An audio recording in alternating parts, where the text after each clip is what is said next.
everybody. Welcome to another episode of the Bo and Joe Show. I'm Joe, and I'm here with my co-hosts, Bodie and Sanders. Hey, Bo, how's it going? Good evening, Joe. How are you? I'm doing well. How was your week? Week was good. How was your vacation? It was nice. I did a little sports, looking up some sports info so I could be qualified, and I don't want you to show me up on the show. You know, I am competitive too. I'm not an former football player, but I do have a competitive bone in my body. So I'm not going to let you show me up here. All right, let's bring it on. Let's do it. I'm ready. All right.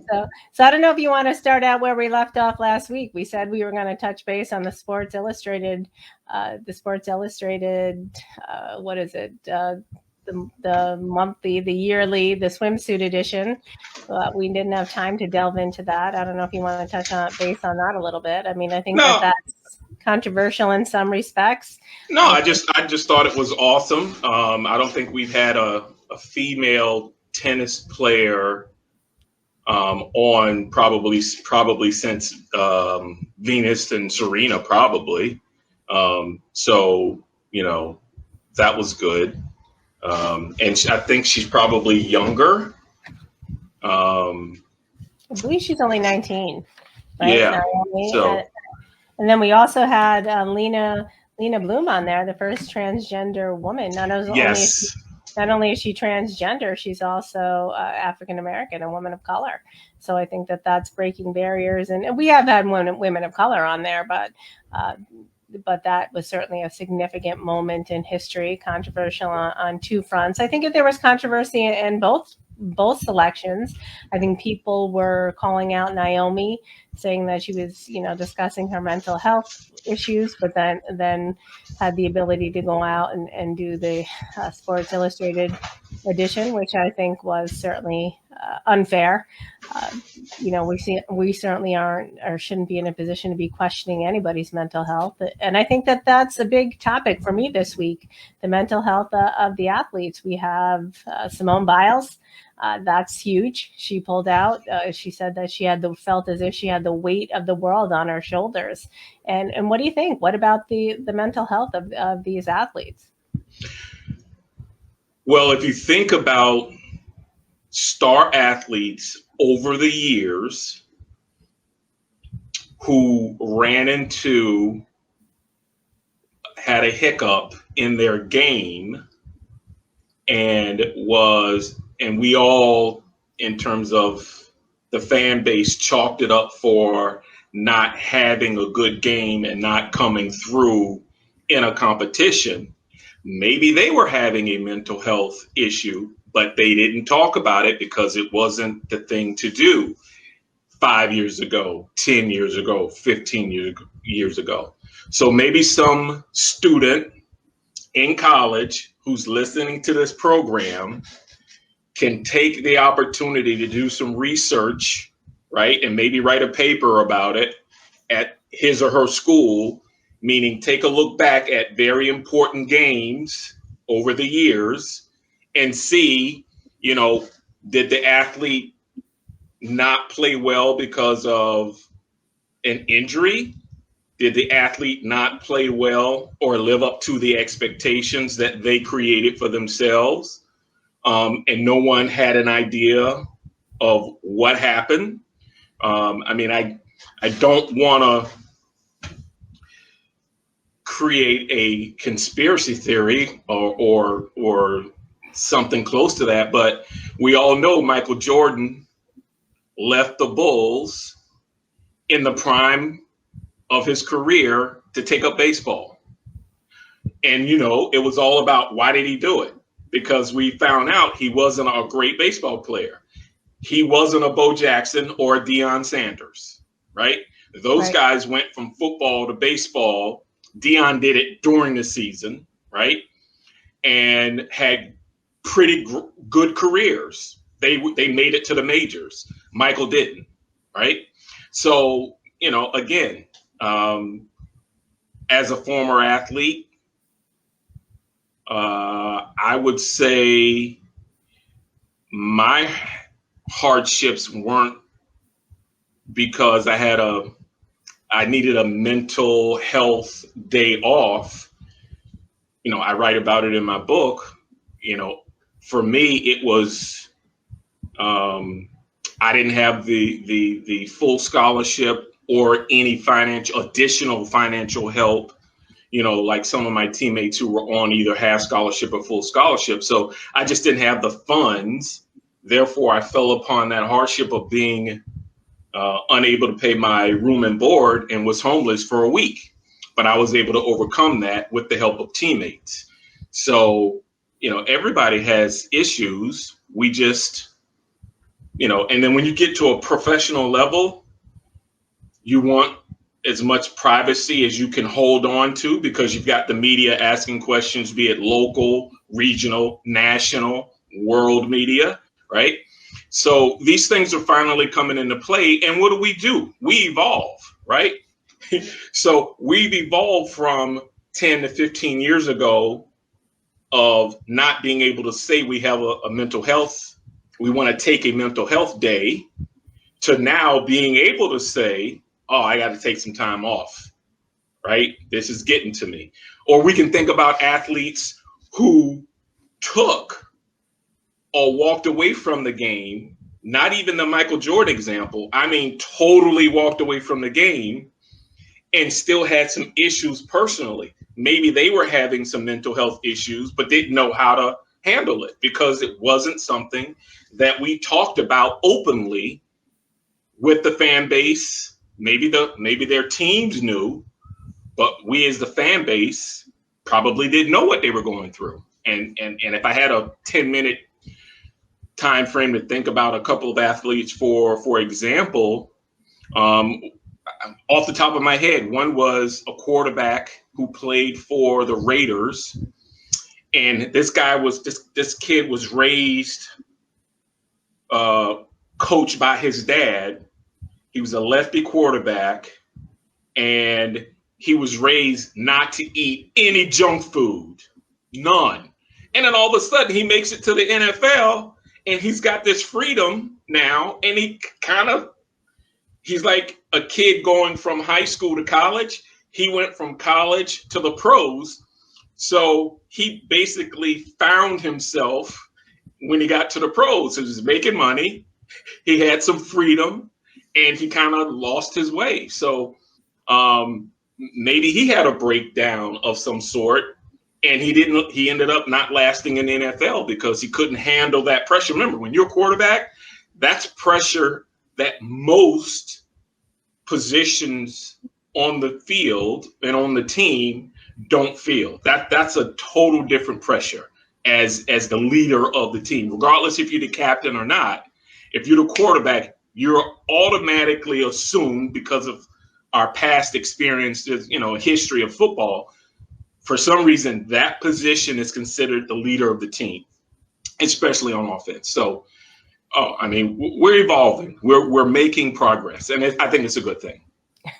I do too. We have a little bit of controversy going on in the comments. We have Kathleen and Justin are duking it out over if Simone Biles is the greatest of all time or not. But Justin is calling out Gabby Douglas. Kathleen is saying that Simone is the GOAT. I think that's an interesting perspective. I think that for Simone, when you look at I was thinking about the athletes, and she certainly has a celebrated history of accomplishment and success. But you know what the difference is this year? I think it's probably huge that they don't have their families there for support. Their families are there virtual. And I didn't think about that until she spoke out and said, luckily my family was here virtually. But that certainly isn't the same thing. And I think that when you have your parents there, these are young, really children. And I forget, Simone's certainly in her early 20s, but I certainly know that as a young woman in my 20s, I was still very reliant on my parents for support and guidance. And I think that they're under the public scrutiny, a global scrutiny. So Kathleen is saying mental health is real. I don't know if you want to bring that comment up, Chris, but that's certainly true. I think that mental health in any organization, and the problem is that sports is big business. So so you don't necessarily, and there's also they're talking, they have sponsors, they have, they have people they have to answer to, that they, who are dependent upon them, are the expectation that they are going to be making millions of dollars for these companies and organizations and sponsors, and that's an additional pressure that people don't think about. I'm certain that those sponsors are heavily involved in the decisions that these athletes make. Most people who don't do a deep dive don't know that these athletes are actually professional, right? Right. There are probably very few who are in college because they're so outstanding that they qualify and make an Olympic team, right? Right. There's probably a small handful. But most of these athletes, the majority of them, not most, the majority are professionals. So you're right. They have a sponsor, they're getting paid, they represent companies along with their families and themselves. And you also earn money based on the awards you win.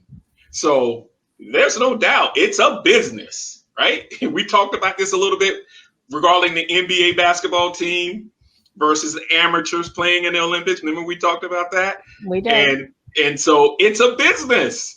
So yeah, no doubt about it. And here's another one, for example.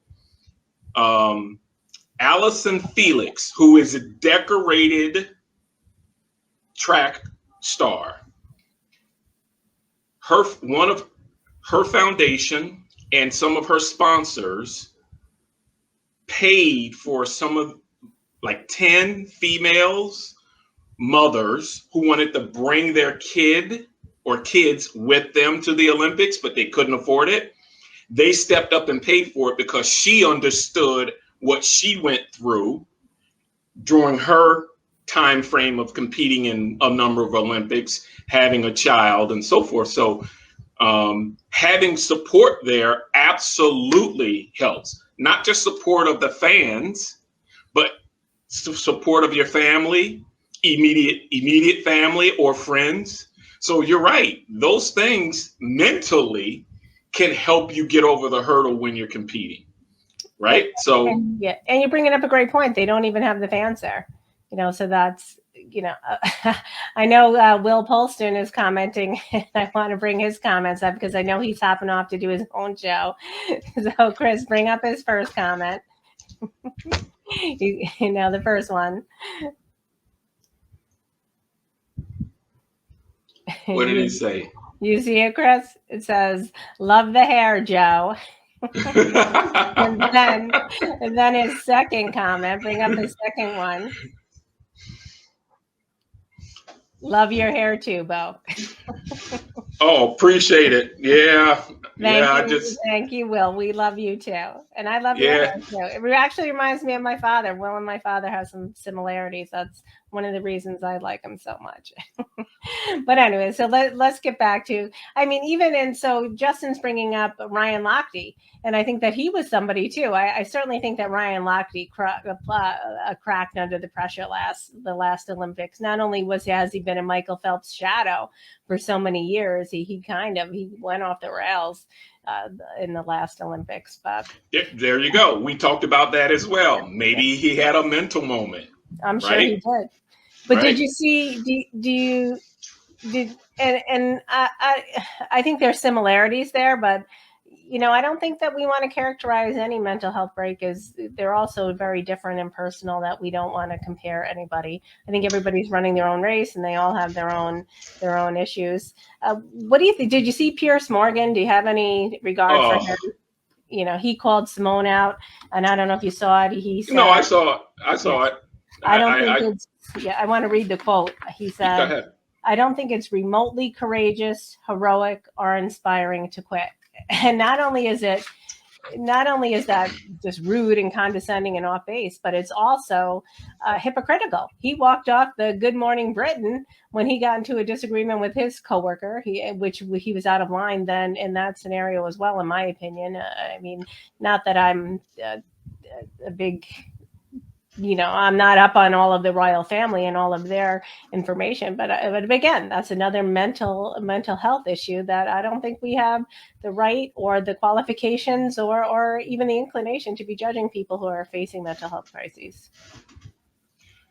Well, listen, I've learned in my old age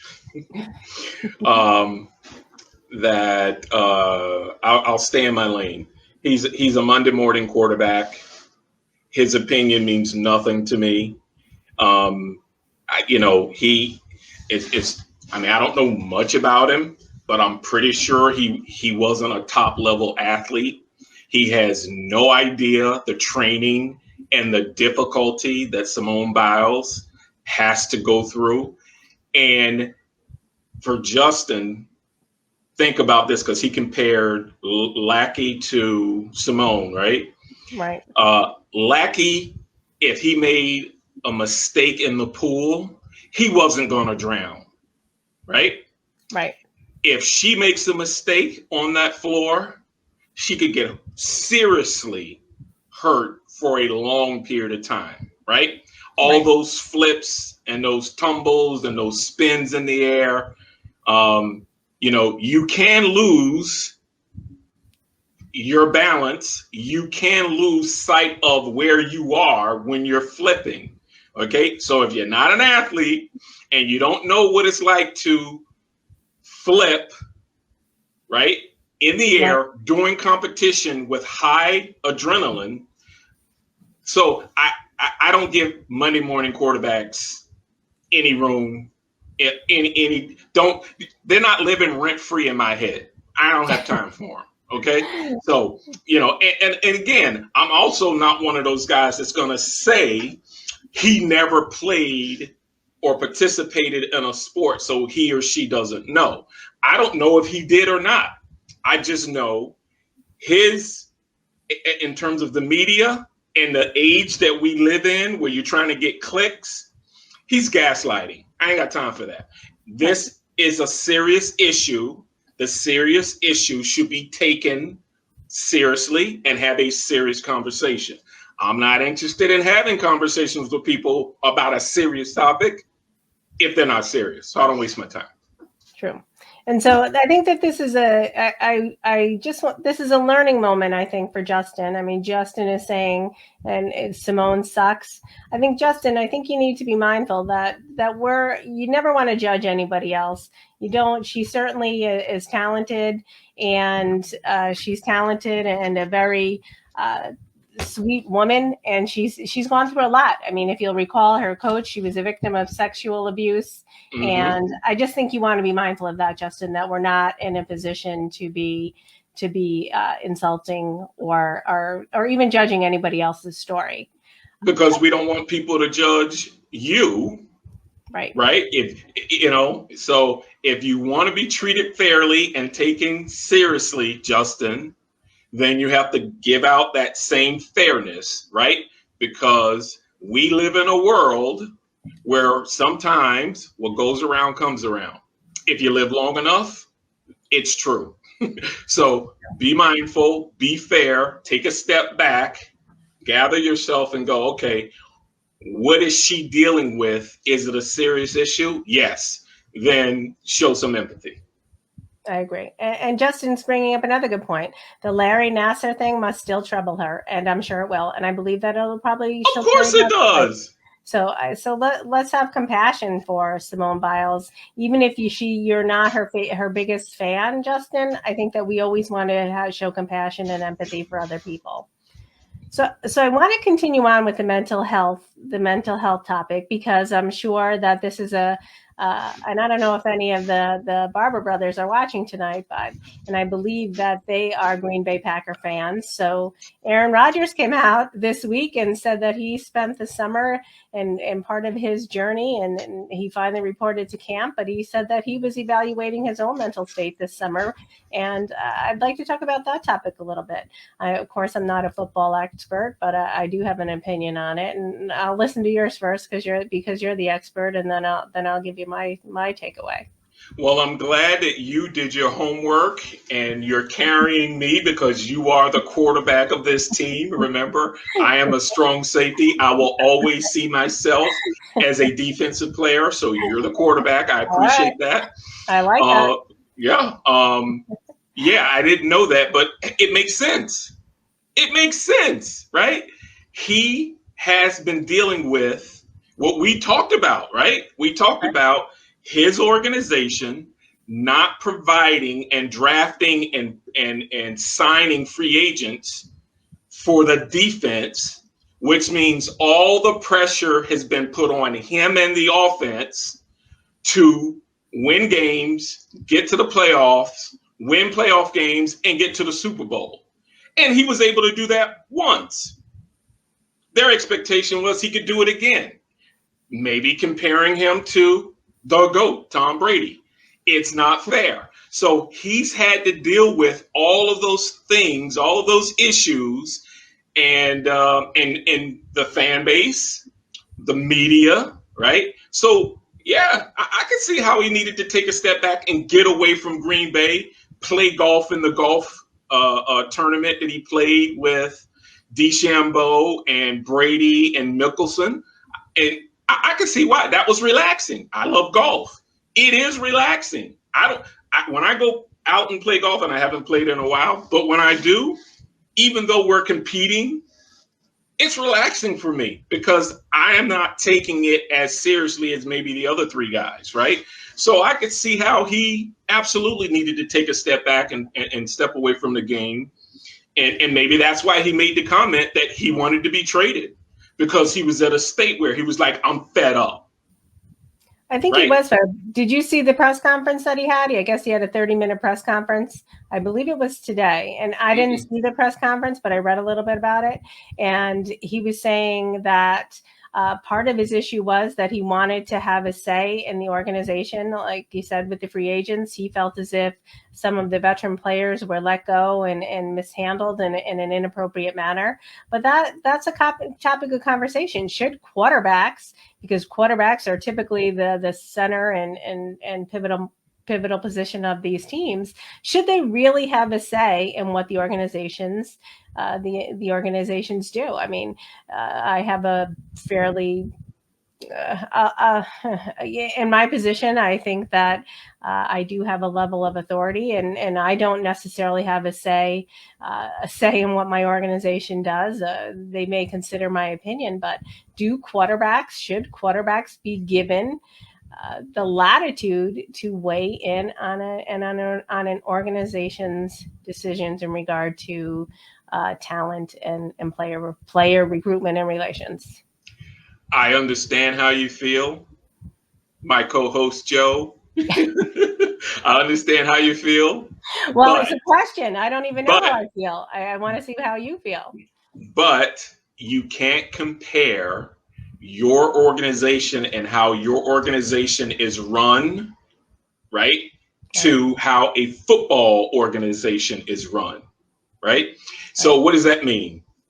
When the quarterback is the leader of the team, and the quarterback is viewed and told by the ownership, the executive management, all of the coaches, hey, you're our guy. Everything's on you. We need you to make this happen. Then in football, quarterbacks have learned over the years that if that's true, then you've got to allow me to have the players that I need in order to make it happen. You can tell me all day that I'm the quarterback and you want me to drive down the field and score touchdowns and win games, right? You can tell me that all day. But if you don't have the wide receivers that I need, if you don't have the running backs that I need, and you don't have the defense that I need, because there's a cliche out there in sports, right? Offense wins games, gets you to the playoffs, but in the championship game, the defense wins because it's up to the defense to stop that other team from scoring so your guys can score, and right? Whoever scored the most points wins. The better defense is really the key in the championship game. Throughout the season, the defense can bend a little bit. But in the championship game, defense cannot bend. Your special teams have to be perfect, right? So if all of that pressure is put on the quarterback, quarterbacks now know, okay, well, if I'm the guy, I need the entire team in order to win, right? So if you're taking his best defensive players and allowing them to be signed by other teams, he's like, okay, I can score 30 points a game, but if Tom Brady comes down and scores 40 points a game, we're losing. And that's real. So let me ask you this: and I believe that Tom Brady has that. He has had that. I don't know if he has that now, but certainly on the Patriots, he had a level of authority and respect that the ownership yielded to. I mean, is that commonplace on teams? I certainly don't know the answer to that, but our quarterbacks typically consulted in those decisions. The teams that respect their quarterback and give and bestow all that pressure on him, absolutely. Okay. Those teams, those owners and executives who have the wherewithal to say, okay, we know this guy's smart. If you're quarterback, you're absolutely smart. You have to be, right? So if they have the wherewithal to say, and not an ego, right? If they say our quarterback is smart, he's our guy, we're talking to him, we're having conversations, we need, because quarterbacks have egos too, right? So if you want to keep the quarterback happy, you're going to have those conversations. They may publicly say they do. They may privately not let you know. They may have those conversations privately and not tell the public.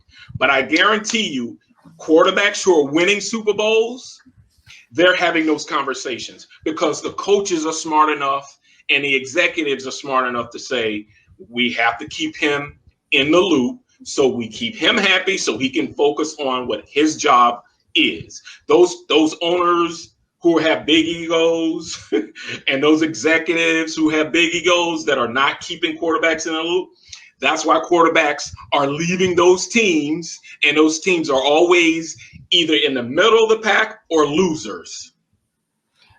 So I want to expand on that, and Justin reminded me of something. He's talking about where this comment. He has so many comments here, but it's something about Brett Favre, and I think that part of Aaron Rodgers, Brett Favre left and went to the Jets and then the Vikings. So I think that part of Aaron Rodgers' issue is that he's not being considered or guaranteed anything beyond the 2021 season.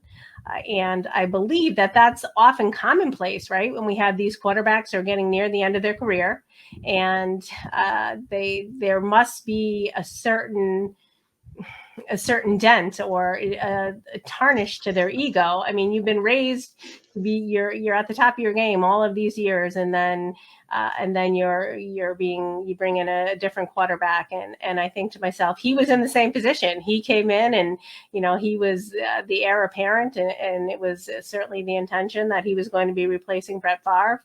And I think it's ironic to me that he's in the same position that Brett Favre was in, 20 years ago. I believe that was in 2005, if I recall correctly. And we even saw that with Tom Brady, right? Tom left the Patriots and went to Tampa. And I think that has something to do with it. Don't you? I think that you want to be at the top of your game for as long as you can. They're certainly much more talented than on the football field than I would be. And Tom's in tip-top shape, obviously, but is age a factor? For Aaron Rodgers, no. Aaron Rodgers has got easily 5 more good years because he's an outstanding athlete. He's a better athlete than Tom Brady. Okay, he can throw the ball easily. If Tom Brady, even though Tom Brady's the GOAT because he's won 7 Super Bowls, Tom Brady, if you want to rank how he throws the football, is a 5. Aaron Rodgers is a 9 or a 10. Okay, and Aaron Rodgers is a better athlete. But you said something that I'm not on top of everything. But Aaron Rodgers might be on the last year of his contract. the contract has a lot to do with it, right? And the games and I shouldn't say the games, but it really is a game. The way his agent is positioning him and, his client, his job his agent's job is to position Aaron Rodgers in the best position long term. So that the contract has a lot to do with it, but also some of the things we talked about earlier has a lot to do with it. But you brought up something else. The way he came into the league and his relationship with Brett Favre is well documented. Brett Favre did not spend any time with him because Brett was not a nice guy in terms of holding his hand or ingratiating him to the league. And in other words, the quarterback relationship was not the typical quarterback relationship between those two. I think Aaron Rodgers, being the good guy that he is, has a better relationship with his backup than he did with Brett Favre. So I don't think the backup has anything to do with it because Aaron Rodgers can throw the football. He's not afraid. I think Brett was afraid because he knew Aaron Rodgers could throw the football. Right? So Aaron is not lacking confidence in his skill set. He knows he's a bad man because he is. Everybody in the league knows Aaron Rodgers can throw the football any way he can. The only guy that's in this conversation is the kid from Kansas City. Other than that, there's two guys that can throw the football any way, anyhow. Aaron Rodgers and the kid from Kansas City. So and is that Patrick Mahone? Oh yeah. Those are the only two guys can throw. They're like a point guard on the field. They can throw any pass, anywhere, anyhow, period. So no, Aaron doesn't lack confidence. But like I say, we're not there living in Green Bay to hear what's being said on the radio, what's being leaked out of the executive offices. But one thing I know is happening in football, more women are now earning the opportunity to be in executive office, not just on the field as assistant coaches and so forth. So having diversity in the executive offices, in the C-suite, I think is going to elevate the relationships, because when you got too many men in a room with egos, oh, come on, you know what that's like. That's crazy. So I do. I'm in the room with these coast to coast guys. I can't believe we're talking about Green Bay and we don't have the Barber brothers on tonight. They're from Wisconsin, and I can't believe it. Chris, message them on the back channel and tell them we're dedicating so much time to Aaron Rodgers and they're missing it. So I want to stick with the NFL, and if they hop on, we can certainly get back into that conversation. But what do you think about the new rules on COVID and the potential fines for these athletes?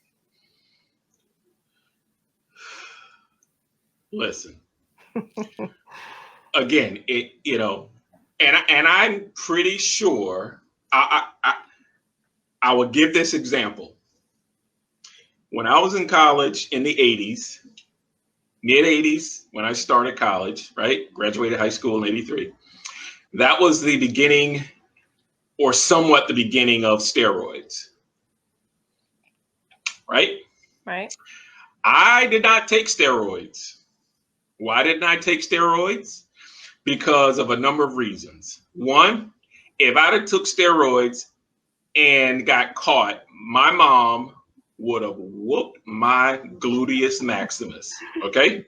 That's number one. Number one, afraid of mom. Number two, afraid of needles.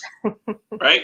And number three, the behind the scenes, the dark rhetoric about, or the dark information about making mistakes and overusing it was something I wasn't really interested in body parts falling off and, all this kind of stuff. And you heard things about your temper. You could lose your temper, your blood pressure. I mean, there was just so much kind of, stuff out there. So when you think about me not taking steroids, I apply that to this this new decision by the NFL. And what do I mean by that? If you want to play football on any level, there's a couple of rules. You have to wear a helmet. You have to wear shoulder pads. You have to wear leg pads, knee pads, thigh pads, right? You have to wear a protective cup for your private parts, right? And you also have to wear a pad right in the back, lower back of your gluteal butt, right? That's to protect you. Why? Because if you want to come on the field and play football, you have to have the equipment. Why? Because if you don't, you're going to get killed. Because I can tell you right now, if a guy walked on the field with just the helmet and no shoulder pads, no thigh pads, and the coach the quarterback hiked the ball and tossed it to the running back, and the running back's job was to, run the ball forward, I'm not feeling any empathy for that fool for running at me with just the helmet on and no shoulder pads. My job as a defensive player is to crush him. So if you want to be crazy enough to get out on the field with no pads on and play where everybody else has got helmet, shoulder pads, they got all the equipment, that's on you. But guess what? A coach would never allow that.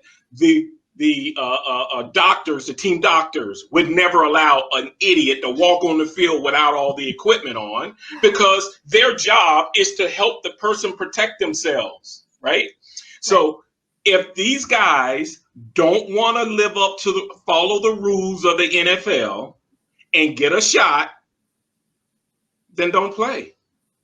Well, there are plenty. It's just like going on strike, right? If you don't want to follow the rules, don't play, because there's plenty of people out there on the practice squad who want to play, and they'll take the shot and they'll play. So, well, I want to clarify.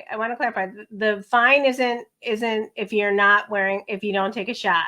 It's if they get caught not following the protocols, if they choose not to take a shot, which means, wearing the mask in public. So they're still allowing the choice for the players. But if you're caught not wearing your mask in the public area, or whatever their specific COVID rules are, which I assume are the general COVID rules. So, but even that, I will say, we were mandated, actually, a similar thing in my organization. We were told the same thing. If you don't want to get a shot, I forgot the mandated rules. So I think that there's another point there, and we talked about it earlier this week, the guys and I, and we spoke about it, that I agree with you 100%. These players aren't volunteers. They are employed by these organizations, and just as we all have rules and regulations at our places of employment, and if you don't want to follow the rules, exactly, find a different job. I mean, that's my opinion on that. Joe, if you look at all of the rules, if you don't have to do it now, but in the next couple of days, if you look at all those new rules the NFL, right, just laid down the law, those rules are put in place. So basically, they're saying if you don't follow the rules, you're not going to play. That's basically what they're saying. They're saying, right, you're going to have to jump through hoops. You're going to have to get tested. And if you test positive, then guess what? We're not forfeiting any games. I mean, we're not going to forfeit, whatever. We're going to basically dock your pay, right? And you can remember, we talked about this. Don't mess with a man's money. In the pro leagues, you don't mess with pro athletes' money. So they're basically boxing in those players who don't want to get vaccinated, because if they hurt their team, they're done. Because players who are vaccinated, if they're going to lose a check because of a teammate, oh no, these guys, believe me, the locker rooms are going to be heated come preseason. When they start preseason practice, oh, it's going to get heated. Absolutely. These guys will police each other big time. Then absolutely. No, it's crazy. And I think too, they've already lost a year. So finally we have one of the Barber brothers on. So Adam, you're saying, what's up, Bo? What's up, Joanne? Excellent show. Thank you. I don't know if you heard, but we dedicated half the show, Adam, to the Green Bay Packers and Aaron Rodgers. You missed it. So you'll have to catch it on the replay. We gave our thoughts about the press conference and Aaron's decision to finally come back to camp. So I think that was an interesting conversation. So if you have any thoughts on that, throw them out there. We can jump back into that category. I'm sorry. He definitely came back. I just remembered with the new contract that they have. He's getting he would have gotten fined a lot of money per day. And it used to be that at the end of, say you missed a week and it's $50,000 a day, at the end of the week, it adds up to what, $250,000, right? The teams could say, okay, we'll eat that. You don't have to pay it. Nowadays, whatever the fine is, they have to pay it. In other words, the pressure is now being put on the player. Real pressure. You will lose this money. We're not going to eat it when you come back if you miss a week. So that has a lot to do with it. I mean, even though he's making a lot of money, you don't just want to throw away $250,000 or whatever it would total up to be, right? So I love Adam's comment. Let's bring that up, Chris. I was with Aaron whether he came back or not. I was on his side. So yeah, I love that perspective. And I think too, I found it very interesting, and you didn't hear the press conference, Bo, but he also said somebody asked him about the relationship with his coach, and he said it was professional. So professional pretty much means, yeah, we're not that close, and there's a fracture there in my perception. He's not saying, we're colleagues, we work well together. I mean, professional is, listen, do you have the same perception that I do? Aaron Rodgers has a high IQ and a high EQ, right? And for those who don't know what EQ is, his emotional intelligence. He is a very smart dude. And then when you mix in his California personality, some might think it's a little arrogant or obnoxious. No, the guy he knows how good he is. He's a very nice guy. He doesn't like people playing with his intelligence. It pisses him off. And so I agree. I'm with Aaron Rodgers because I think he could go to another team with a great defense and win a Super Bowl.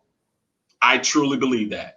So he just doesn't want to be taken advantage of. And I agree with that because he knows he's a really good quarterback, and they've wasted about 5 years of his time not giving him a total package team that he needed to win more Super Bowls. So I'm on his side as well. So I want to bring up Adam's comment because I love it. You see that one, Chris? Not that one. Yeah, that one. But then the one before then when he said that one. Yeah, he's a bad man. And let's give the person credit where credit is due. The person that coined that is Stephen A. Smith from ESPN. Stephen A. Smith started that. And so let's give him credit. But it's true. Aaron Rodgers is a bad man. He can play some football. And I appreciate that. And I want to thank Adrian for tuning in. And can we bring up Adrian's comment too, Chris? So he said he came back because his contract is now favorable to him and he is no longer locked in long term. He won. So I had a misread on that. So I don't know. Maybe I misunderstood about his contract. I thought that he was hoping for a longer term contract and was with the expectation that he wanted something beyond 2021. But I could be wrong. Maybe Adam could clarify on that, or maybe Bo. But that's what I was talking about. His agent positioned him where the organization now has to prove that they value him.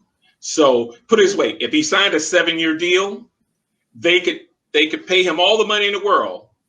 But if they're not bringing and keeping the athletes or signing free agents to help build up the defense, right, then he's just stuck in the same position.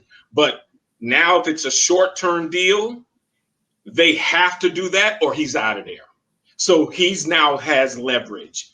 They've lost the leverage that they had hanging over him. So that makes sense. Okay. All right. So thanks for clarifying that. Thank you, Adrian, because I misspoke earlier then. I don't want to dedicate our whole topic to the NFL. I do want to give some of the U.S. swimmers a little shout out. You know, Katie Ledecky, I'm a big fan of hers. She came back and won the gold medal and after struggling in their first two races, and won the first ever gold medal in the women's 1500 meters. So I love that. I don't know if you had a chance to see that victory, and her teammate Erica, I'm not going to remember her last name, Erica. Justin, what was Erica's last name? She won the silver. Justin will know and he'll help me out. And then right before our show started, Bobby Fink came and won the first ever men's 800 meter. He was way behind. He was actually in fifth in the last turn, and he pulled it out. And I don't think I've seen anybody, swim as fast as he did. And of course, yeah. What was Erica's last name, Justin? I want to give her due. And I thought it was great. It was reminiscent of Michael Phelps. That's how dramatic the ending was. So you'll have to watch the replay, Bo, but I certainly want to give those swimmers a shout out. Well, I do enjoy swimming because we had this conversation. I can't swim. And so I watched some of the preliminary swimming meets leading up to the big one, but I missed the big one. But yeah, I enjoy swimming. They're doing a great job. They're doing the best they can. And what is it? The women's softball team is doing well. I think the women's softball team got silver. They were upset. They did not win the gold. They didn't win the gold? No, they won silver. So that was a big upset. It was Erica Sullivan. Kathleen, thanks for clarifying that. Erica Sullivan. I'm pretty, women's softball lost. They won the gold. It was a big upset. So I was disappointed with that. So I forget who came in first. I like the fact that they won a medal, right? They lost to Japan. So the home, there is something to be said when the home team wins something. It's just, it's a great moment too. If we're going to get beat, Japan's always tough. And remember, softball was out of the Olympics, then it came back, right? Yeah. So, we'll be fine in the next Olympics. I look forward to continuing watching what I can because life is busy, but I'm paying attention. So let's bring up Adam's comment. I mean, this is interesting, and I've thought about this as well, about the basketball team. First year, he's truly concerned about the USA basketball team. They are struggling right now, and so that's surprising.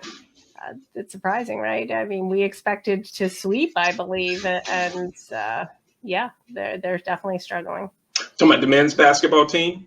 Yes. Yeah, I mean, I think we talked about this. Globally, the guys, they have different rules. Young men in other countries start playing if there's a kid 16, 17 years old, if he's really good. See, they don't have that college structure that we have, right? So if a kid's 16, 17, 18 is really good, that kid starts playing with the professionals. So they develop a relationship and a rapport sooner. And then our basketball guys aren't playing together as much because they're representing other teams.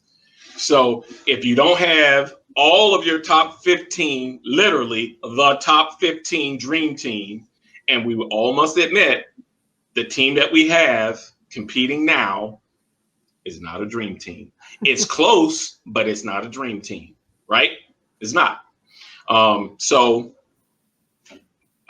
when you have the other teams in the world competing and getting better, we have to put our best on the floor, and we don't have it. We have close to a dream team, but it's not a dream team. So I know you, of course, I'm torn about I would prefer to see amateurs in the Olympics. To me, that's the heart and spirit of the Olympics. At least the original heart and spirit. Now we have professionals across most of the competitions. So, right. We've already talked about that, so I don't want to get into that. But that's still my opinion on that. Yep. So Justin's reminding us that the USA tennis doubles is tomorrow at 2 a.m. So you'll have to update us in the morning. Brother, yeah. So we talked about this too. You want to bring up Adam's comment? We can get into a little bit of controversy. Another problem is they don't allow someone to run because of smoking pot, but someone who has allegations of sexual assault is allowed to fence. So of course there's a key word in there, and I don't know all of the details of the fencing individual, but allegations, of course, doesn't mean that anything is proven. So I'd have to know more details about that, but I think that we're all innocent until proven guilty. Sexual assault is certainly I'm no advocate of it, and I'm vehemently opposed to it. So it's if there's but I don't want to convict anybody before they have. So I think the comment. It's obviously I understand where the person is coming from, but we have to separate the two.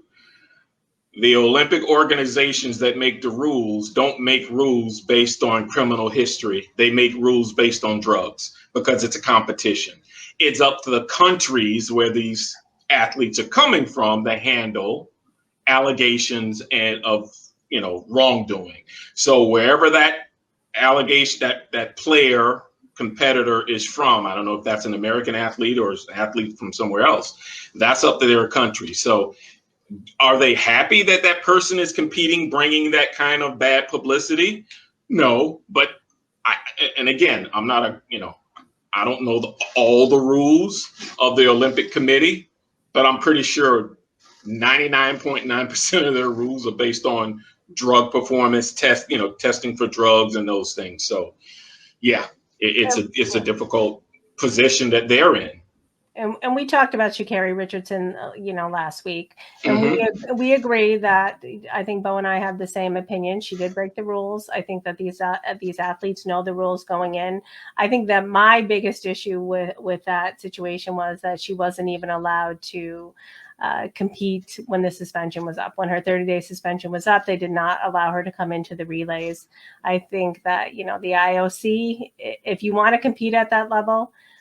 I'm torn about it because, of course, again, she had a mental health crisis. Her biological mother had died, and she was trying to cope with that.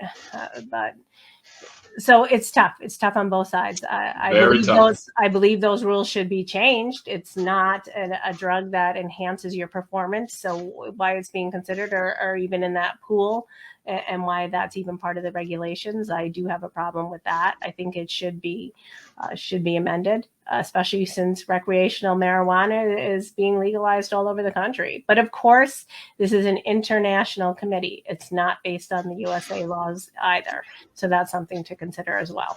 That is correct. You are learning fast, Joe. You're picking it up. Woohoo! Well, you said I'm the QB. I got to be on top of my game.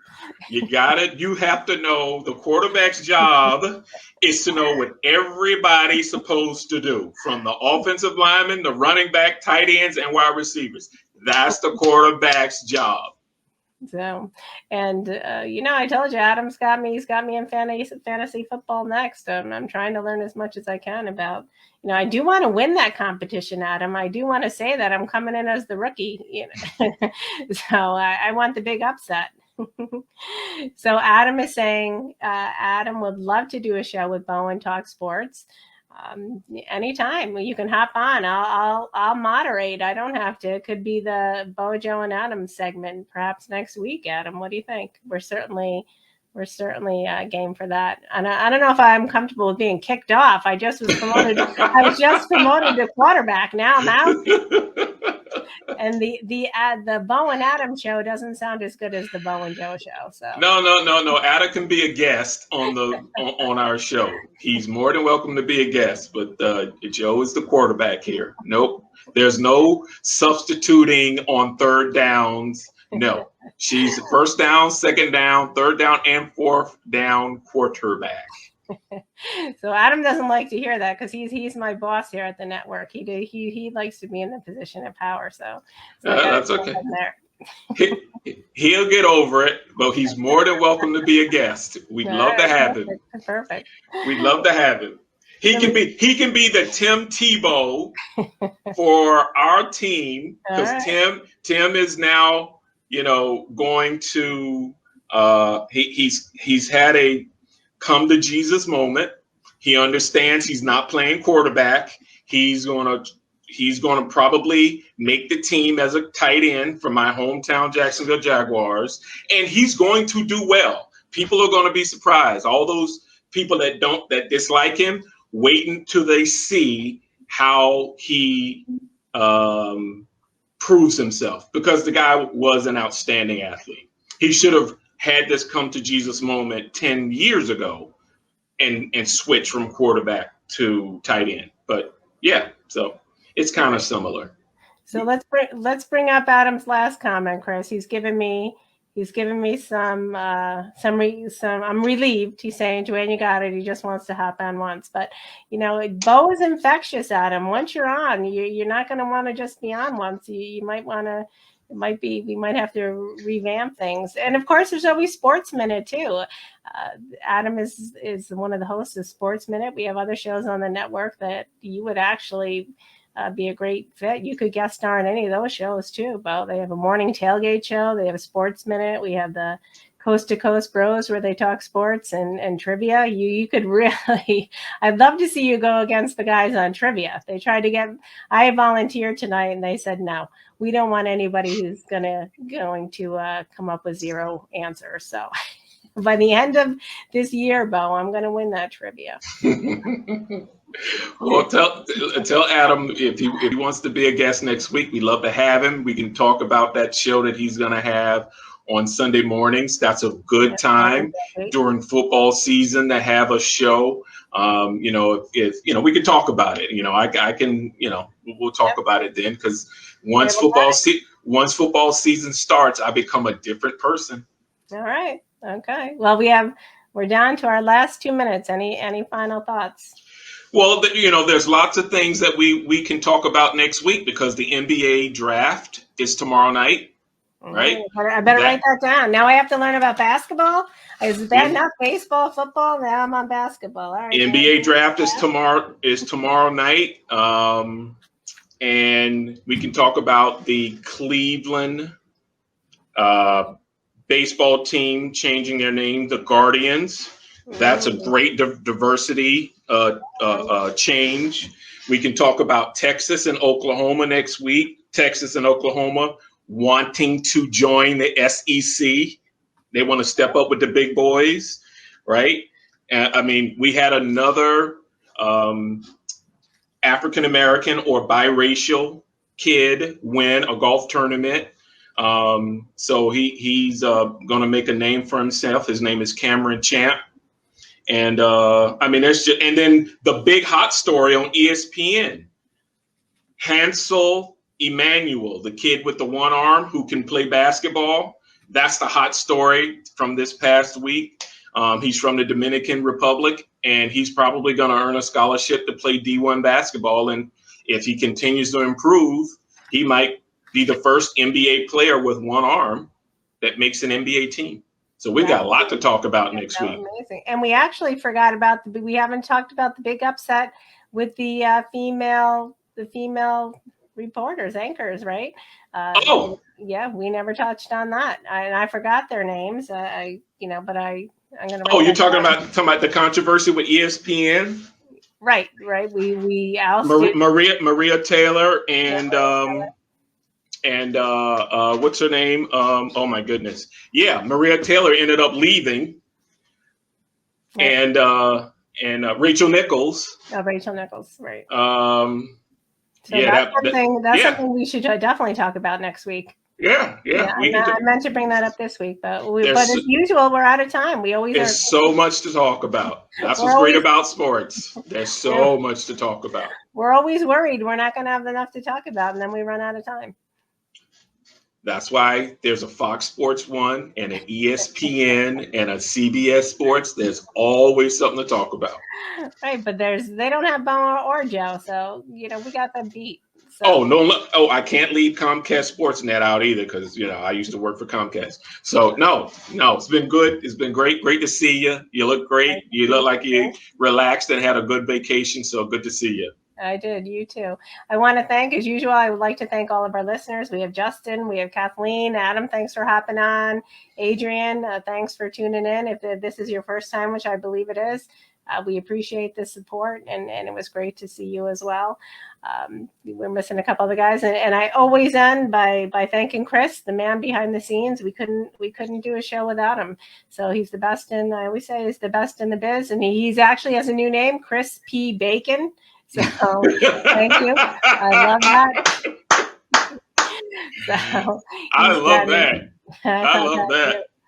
that. So Adrian saying it is the first time for tuning in, and we appreciate it. I'd like to know, is Adrian a guy or a gal? I don't know, because there's a baby picture. I'm thinking it could go either way. Adrian, we don't know what pronoun you use, so if you want to educate us so that we know next time, we would appreciate it. We welcome female. We want female listeners. We want to grow our audience to be very diverse. So bring it on. Please join us. It says, Ferris, your brother.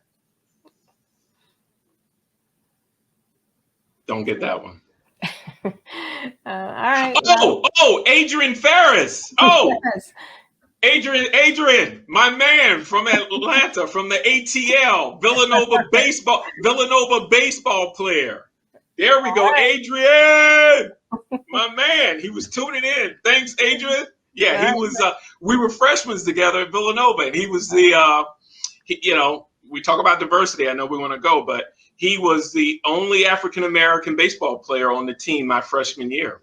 Wow! And so he's a good dude. Real good dude down in the ATL. Thanks for tuning in, bro. I look forward to chatting with you. We might need Adrian on as a guest then. That's another possibility, right? Oh Adrian, We'd love to have you. Yeah. He's in tune. He is in tune to sports, but more baseball, big time. So he ran an academy down in Atlanta for baseball. So yeah, I'm glad he tuned in. Absolutely. I'll talk to him about it. All right. Well, because we'll have the end of the baseball season's coming up. We have the World Series. We'll certainly love to have you. We can have him on. Yeah. And Adrian too. We also have a lot of baseball shows on the network, and sometimes we're looking for pinch hitters. I'm going to use some baseball lingo, Bo. There you go. So if you're ever interested. So Justin is saying, Bo, you're the best, and Joe, you're a sweetheart. I can't think of any better way to end than that. Giving a shout out to our number one fan, Justin. So thank you, Justin. And thank you, Chris. You can play us out. We're 5 minutes late, but it's worth it. It was worth it.